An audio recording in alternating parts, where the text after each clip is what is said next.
You know, these stories sound completely unrelated until somebody like me accidentally explains the whole thing. Okay, but it actually feels like a fucking crime to wear the color red. MAGA has ruined the color red. For everyone, forever. I feel so uncomfortable wearing just a red top. I don't want to be mistaken for a maggot. Also, anything patriotic. Anything related to America has become a worldwide fucking embarrassment, a source of shame. There's quite literally nothing more shameful than being MAGA, especially at this stage in the game. Something as simple as just wearing the color red or wearing like red, white, and blue, walking around in society in these colors literally made me feel like I was a traitor, like I was a criminal, like I was shameful, and like I had no self-respect, no self-esteem, no dignity, no morals, no values. Like literally just wearing the color red made me feel so shameful because it's now associated with the most embarrassing people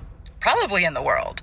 I know that ruining a color is absolutely meaningless in comparison to the harm and damage that they have done to things that actually matter. But I hadn't worn this top in like a year for that reason, and just walking around, just taking my children to their camps this morning in it, I literally felt like people were gonna think I was MAGA, which would be just awful.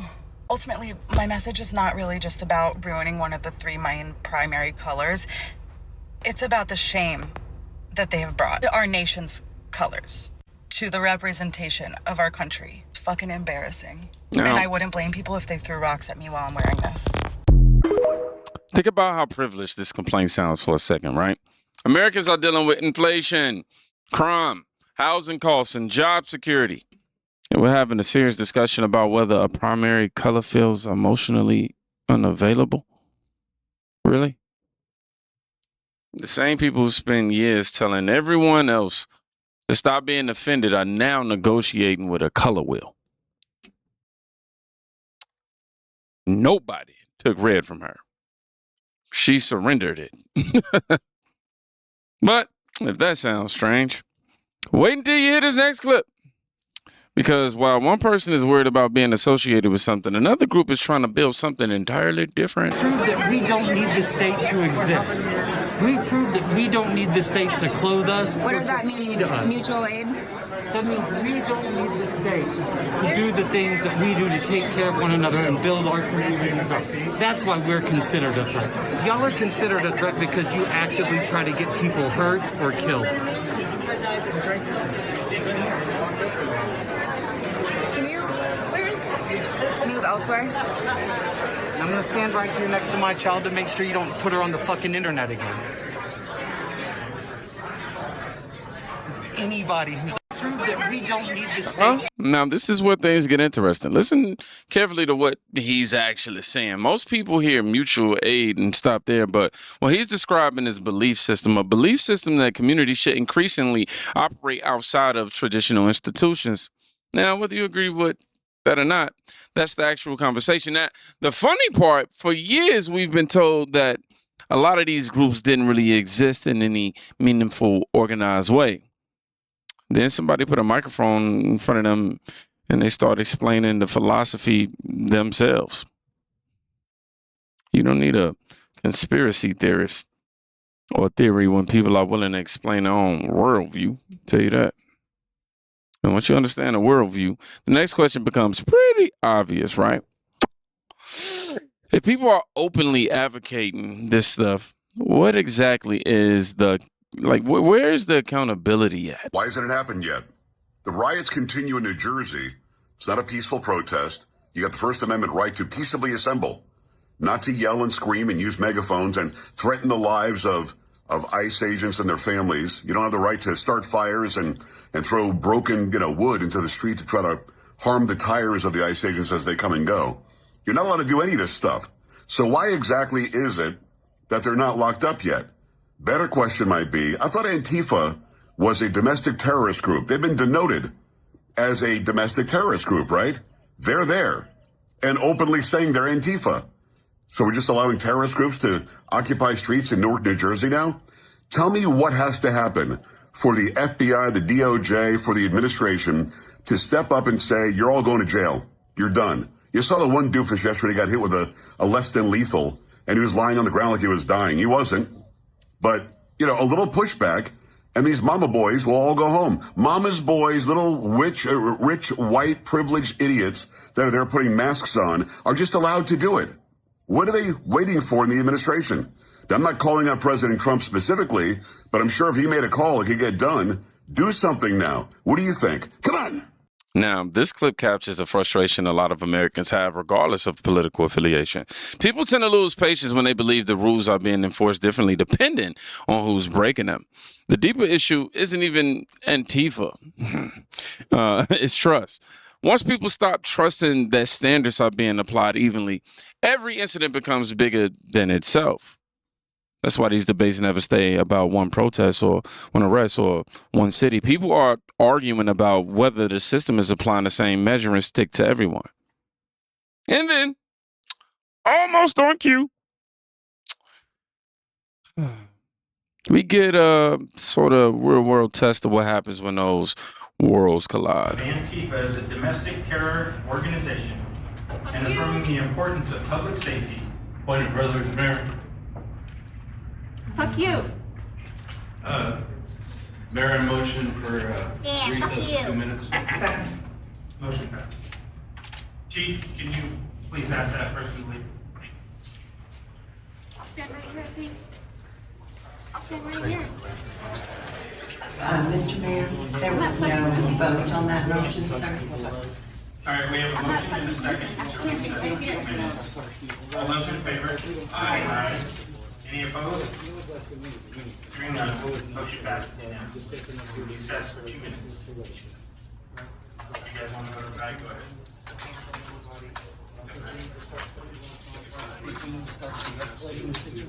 Hold on. There's no need to get physical. Why are we trying to de-escalate the situation? I'm a citizen and I'm allowed to fucking be here. Say whatever the fuck I want to say. Fuck you, you're fucking fascist piece of shit. Fuck you. Fascist, fuck. All of you are fascist piece of shit. And you're gonna fucking all go to hell, motherfuckers. Fuck all of you. Fuck you. Fuck you. Fuck you. Shame on you, motherfuckers. Still pushing me. Fascist, fuck. I hear that someone's being asked to leave, right? No one's asked me to leave. I'm just trying to make sure that everybody stays calm and fucking rational, right? I don't know, my guys. You're acting up.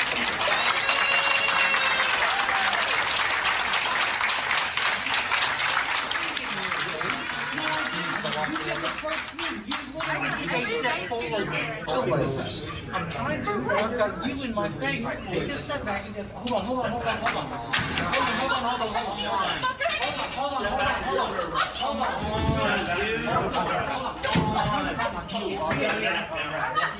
Stop it! Stop!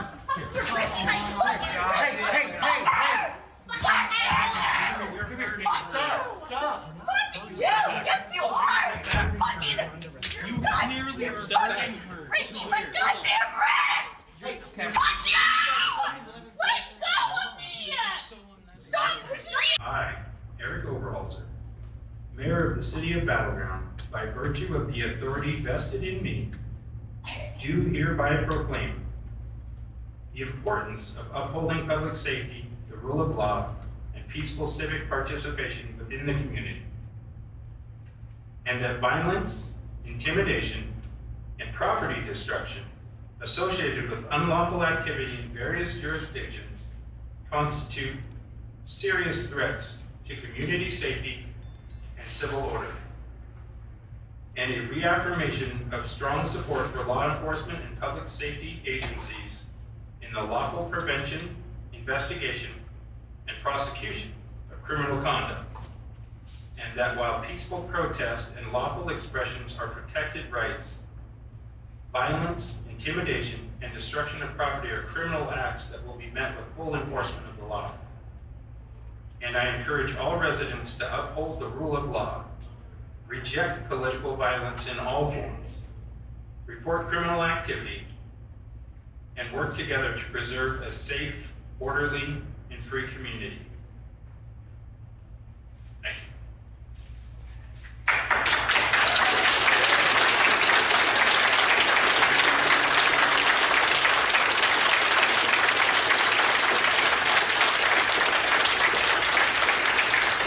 Now, one of the strangest developments in modern politics is watching people demand tolerance while demonstrating none. The protest isn't the problem. The inability to let anyone else speak is the problem. If your ideas are strong, they shouldn't require a fire alarm every time opposition gets a microphone. Man, these Democrat activists have become so committed to fighting authoritarian behavior that they end up rehearsing it. Now, here's where the story changes. Because up to this point, we've been talking about people, individuals, activists, protesters. But what if someone starts asking who's helping keep the lights on? Paid people, this is organized, they're committing acts of political terrorism on American soil, and it's time we had a government that looked out for the American people rather than the people who are committing violence against the American people. When you go out to Portland and you see what's happening in Portland, this is like nobody's ever seen anything like it. Every night, and this has gone on for years, they just burn the place down, and you know, the shop owners, most of them have left, but the few shops that are open, they just use plywood and just like 3/4-inch plywood. They don't put storefronts because they know it's going to be burned down. These are professional agitators. Right. These are bad people, and they're paid a lot of money by rich people, some of whom we know. I'm sure I know some. I don't. If I knew, I wouldn't associate because I'll be in trouble. Because Pam will say, "Why are you associating with this person?" But I will tell you that these are bad people, and they're paying a lot of money, millions of dollars. But take a look at Portland sometime. These are wild. These are crazy people, and they're trying to burn down buildings, including federal buildings. And on my list of things that I want to do before we finish up with the cities, because I think we're going to whip the cities back into shape, but we have to. We cannot let our cities, and that's a small example, but it's the most violent example. It's every night, and they've done it for years. You'd think maybe at some point they made their point, and what are they doing? But we're going to get out there, and we're going to do a pretty big number of those people in Portland that are doing that. They're professional agitators and anarchists. They're actually anarchists, yeah. Go ahead, why don't you defend? Let's see you defend them, Jeff. No, I'm not defending anyone. I just want, so that we can just explain this in our stories. Can you name a couple? You don't explain it right, though, Jeff. Go ahead, let's go. Maybe let's give you another chance. Go ahead. Antifa, Soros. What names are we talking about? Well, Soros is the name certainly that I keep hearing. I don't know, but Soros is the name that I hear. I hear a lot of different names. I hear names of some pretty rich people that are radical left people. Maybe I hear about a guy named Reid Hoffman. Somebody's a pretty rich guy, I guess, and I hear about him. I don't know. Maybe could be him. Could be a lot of people. We hear the same names, but they're bad, and we're going to find out. And if they are funding these things, they're going to have some problems because they're agitators and they're anarchists. Now, this is where the conversation moves from street level to boardroom level. Notice what happens anytime somebody follows a trail upward. The discussion immediately becomes less about behavior and more about infrastructure. Who funds what? Who supports what? Who benefits? Now, those questions matter because movements aren't sustained by passion alone. Not at all. Passion gets attention. Organization creates longevity, right? Whether, whether people want to say Trump claims are accurate or not, the reason people pay attention to statements like this is because Americans instinctively understand that large movements usually require more than enthusiasm. Somebody's funding it. We know. The Soroses. We know. The Schumers, we know. SPLC. And that brings us to the final clip. Because once the funding question is into the room, the entire conversation, it changes. We followed the money, and we followed it to the top of what we call the protest industrial complex, Riot Inc., and we found a network of NGOs. It's not just the Soros network, the Open Society network. It's other funding networks, the Arabella funding network, the Tides funding network, Neville Roy Singham and his network, Foreign Cash. And it's also big left-wing funders. Some of them are not citizens of this country. Mr. Hans-Jörg Wyss of Switzerland, they're pouring money into this entire ecosystem. And so I want to share 3 money facts with you about what we call Riot Inc. Number one, like any corporation, Riot Inc. has many divisions. It doesn't just have the Antifa boots on the ground division. It has PR divisions. It has marketing divisions. It has a very well-funded legal division to get these boots on the ground back on the streets as quickly as possible. But it does have those investors that I mentioned. Number two, we have identified dozens of radical organizations, not just the decentralized Antifa organizations, but dozens of radical organizations that have received more than $100 million from the Riot Inc. investors. These would be the lawyer groups. These would be the groups that advocate for calling good, honest Americans fascists, et cetera. And then 3, I think the most shocking thing is that we have found that more than $100 million in U.S. taxpayer funding has flowed into these funding networks, including at least $4 million to these very groups themselves, not just Antifa types, but there was an event in Atlanta called Stop Cop City. Over 60 rioters were charged with domestic terrorism. These groups received money for that from both the billionaire class as well as taxpayer money. So one other thing, this money helps fund the decentralized crowdfunding platforms. These are ways that Antifa, the John Brown Gun Club of Elm Fork, which had links to that attack on the ICE facility, the Socialist Rifle Association, and just because they don't have LLCs or EIN numbers doesn't mean they can't get paid. Some of these funding platforms, crowdfunding platforms, are funded by this network that we call Riot Inc. So, again, I want to thank you for your leadership, for the whole cabinet's leadership on this. We're going to keep following the money and appreciate everything you're doing, sir. Now, this is what people are going to need to separate claims from conclusions. The speaker is presenting the theory about networks, organizations, funding streams, and influence. Some viewers will hear this. Some viewers are going to hear this and immediately, sit there and be, oh my God, I don't believe it. They don't want to believe every word. And others, obviously dismiss it. But both reactions are lazy. The smarter question is, can these claims be verified? Can the connections be proven? Can the money actually be traced? And my personal guess is yes. And because if the answer is yes, that's a major story, man. Now, I'm sure, everybody wanted to be a no, and that would be a surprising major story too. But either way, asking questions about money isn't extremism, it's journalism, y'all. Most major scandals in history weren't uncovered because somebody found a dramatic video. They were uncovered because somebody followed the money. That paperwork. So what stood out to me wasn't any single clip. It was the progression. We started with somebody worried about a color. Then we heard an activist explain the worldview. Then people questioned accountability. Then confrontation happened. Then the conversation moved to funding. That's a very difficult journey than the one most headlines could tell.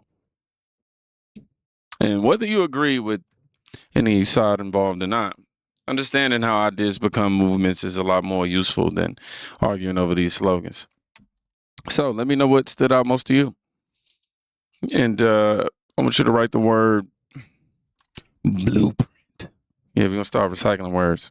Be safe. Go check with somebody today. You can literally be saving their life. Peace.